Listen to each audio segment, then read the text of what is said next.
Antes, uns segundinhos, você é fora Moro, fora Bretas, fora Bolsonaro, que a gente sabe. O Bretas, ele até já viajou com o Bolsonaro de avião, quando o Bolsonaro foi eleito, viajava com Wilson Witzel, queria se enfiar, se colocar no meio da política, assim como o Sérgio Moro, que virou até ministro do Bolsonaro.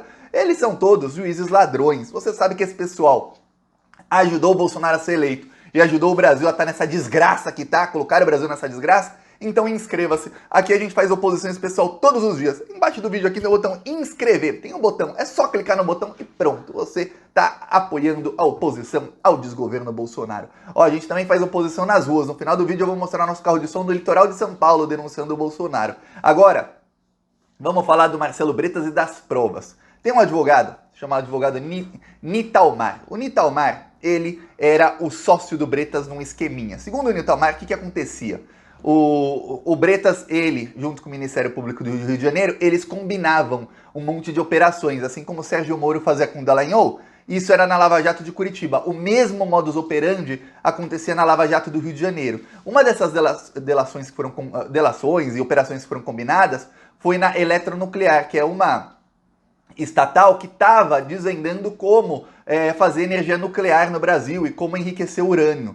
A partir daquilo, por pressão internacional, o Bretas começou a prender todo mundo dessa estatal, inclusive o almirante Otton. Otton é o pai da energia nuclear no Brasil, ele é quem conseguiu descobrir como enriquecer urânio, o que fez com que os Estados Unidos ficassem malucos. Como é que o Brasil, um país de terceiro mundo, vai enriquecer urânio? Não, não, não! E aí os Estados Unidos financiaram a Lava Jato do Rio de Janeiro para acabar com isso, para acabar com a indústria naval do Brasil e com a indústria nuclear do Brasil. O Bretas fez muito bem esse papel de acabar com tudo mesmo, destruiu toda a indústria do Brasil.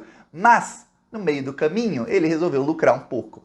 Ele tinha esse advogado e era o seguinte o esquema. O advogado ele começou a mandar mensagens para alvos de operações da Lava Jato. E ele mandava mensagem para esses alvos antes das operações acontecerem. Ele falava assim, olha, você trabalha no lugar tal, na empresa tal? Trabalha, então, vai ter operação da Lava Jato contra você, viu? A operação vai ser daqui uma semana. Tem uma maneira só de você impedir, que é você me contratando. Eu consigo fechar acordo com o juiz.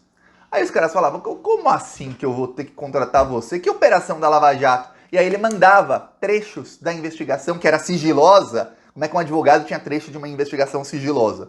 Que estava correndo no Ministério Público para esse pessoal. Esse pessoal fazia o quê? Na hora, ligavam para o advogado e falavam, você está demitido. Tô demitido por quê? Tá demitido. E contratavam o Nitalmar. O Nitalmar conseguia evitar que essas operações acontecessem. Porque imagina um cara que é executivo de uma estatal, ele tá lá, trabalha todos os dias, vai pro escritório dele, tem lá relacionamento com centenas e centenas de pessoas, tem familiares, tem amigos, tem tudo mais. Agora imagina esse cara é alvo da Operação Lava Jato, ainda mais nos anos de 2016, 17, 18, quando a operação estava em evidência na grande mídia, com apoio amplo e irrestrito de toda a grande mídia. Lembre-se disso, apoio amplo e irrestrito. A Lava Jato podia fazer o que quiser, cometer o crime que quisesse, e a grande mídia fingia que não era crime, fingia que era a coisa mais normal do mundo. Ó, vamos punir todo mundo com ou sem provas, primeiro prende, depois pergunta, era isso. Acabava com a reputação de alguém. Os caras iam lá e pagavam pro advogado, pagavam valores exorbitantes, e esses valores eram divididos com o Marcelo Bretas e com membros do Ministério Público Federal do Rio de Janeiro, que são membros da Força Tarefa da Lava Jato do Rio de Janeiro. Olha só onde é que isso está levando. Inclusive os membros da Força Tarefa da Lava Jato do Rio de Janeiro, 11 deles já foram demitidos, vão ser presos também, viu? Primeiro demissão, depois prisão. Calma. Diferente da Lava Jato, no Brasil hoje, temos, pelo menos em alguns casos como esses, temos o Estado democrático de direito, com amplo e direito à defesa e ao contraditório, em que os acusados podem se defender, diferente do que a Lava Jato fazia. Então, demoram as coisas, então muita calma. Esse advogado fez essas delações, são 3 delações dele. 2 correm no STJ e uma está no STF, porque essa uma cita também o Aécio Neves. E aí por isso foi para o STF e está com o Gilmar Mendes. Não cita crime do Aécio Neves junto com o Bretas, não. Mas por conta de citar o nome do Aécio Neves, foi pro Gilmar Mendes. E Gilmar Mendes, exatamente por não citar crime do amiguinho dele, esse é amigo do Gilmar, viu?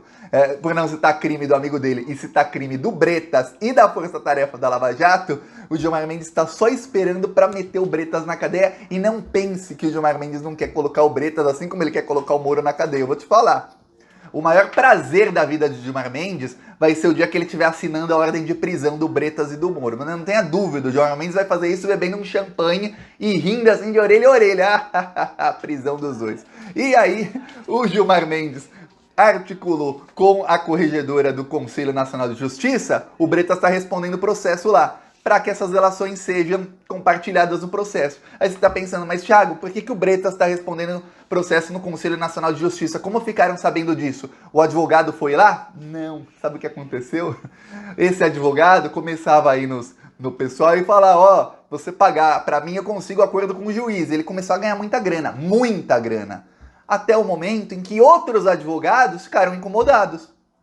Imagina você um advogado de uma pessoa milionária. Alguns eram realmente corruptos, alguns dos que foram presos pelo Bretas e pelo Moro, alguns eram corruptos.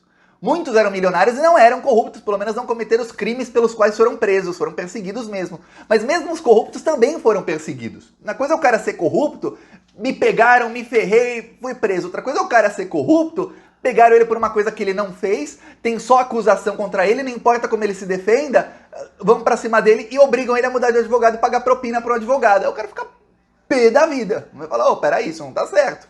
Como se tivesse certo ser corrupto. Mas o cara fica com uma sensação de injustiça e sede de vingança muito grande. Agora imagina um cara que é advogado de alguém milionário, tá lá recebendo 50, 100, 200, sei lá quantos mil reais de honorários. De repente liga o seu cliente e fala, tchau, você tá demitido. No meio da investigação, no meio do processo. O advogado fala, peraí, estranho. Aí acontece com outro advogado também, de escritórios grandes de advocacia. Uma hora um advogado fala com outro, que fala com outro, fala, peraí, tá muito estranho. Todos esses aí contrataram o mesmo advogado, peraí. Aí os advogados entraram, conversando também com os clientes, entraram com um pedido de investigação desse advogado Nitalmar. Por quê? Porque ele estava assediando os clientes de outros advogados e roubando os clientes de todo mundo. Aí começou uma investigação que provou tudo isso, provou que ele tinha negócios com o pessoal. Aí ele foi preso. Para ser solto, o Nitalmar falou, eu vou abrir tudo, tá aqui, ó. Ele tem provas, por exemplo, para você ter ideia, na delação dele, ele tem cópias de investigações sigilosas do Ministério Público. Ele tem cópias de pedidos para operações de busca e apreensão que eram sigilosos. Nunca o Ministério Público faz abertamente, olha, faremos busca e apreensão na casa de tal pessoa, amanhã, 6 da manhã esteja em casa, que a polícia vai lá apreender seus celulares, seus computadores, os documentos e dinheiro da sua casa, hein? Esteja lá. Não, é tudo sigiloso. Mas ele tinha as cópias de tudo, de absolutamente tudo. Tinha cópia de muita coisa. E mais do que isso, sabe o que ele tinha? Ele tinha documentos que provavam que o dinheiro que era pago ficava em fundos de investimento, alguns deles no nome do juiz e no nome de membros do Ministério Público. Quer dizer, ele tem prova de tudo. O Nitalmar não foi bobo, não. Ele fez o esquema e deixou a prova de tudo para quê? Para caso ele fosse preso, ele delata, ele vai solto, ele perde parte do dinheiro que ajudou a roubar junto com o Bretas, mas fica com parte do dinheiro, e os outros é que vão presos, que é o Bretas vai delatar quem no esquema? O juiz, que é o chefão do esquema, é o Bretas, vai delatar quem? Ninguém. Ferrou pro Bretas. Pensa aí, eu vou mostrar aqui o nosso carro de som, ó, na entradinha de São Vicente. Rodou lá na cidade por 3 horas. Vai cair de novo. Bolsonaro não. Ele é o culpado dessa inflação. Bolsonaro é criminoso, isso todo mundo viu. E o seu governo tá acabando com o Brasil.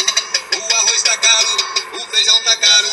O Brasil inteiro pede fora. Bolsonaro tá acabando com o Brasil. Tá aqui um trecho, depois eu mostro mais trechos lá em São Vicente, também mostro quando receber vídeos de Santos, Praia Grande e outras cidades que a gente tá rodando. Quem quiser apoiar, embaixo do vídeo aqui tem o botão Seja Membro e no primeiro comentário deixa o Pix, PicPay, também deixa as minhas outras redes sociais. Falou!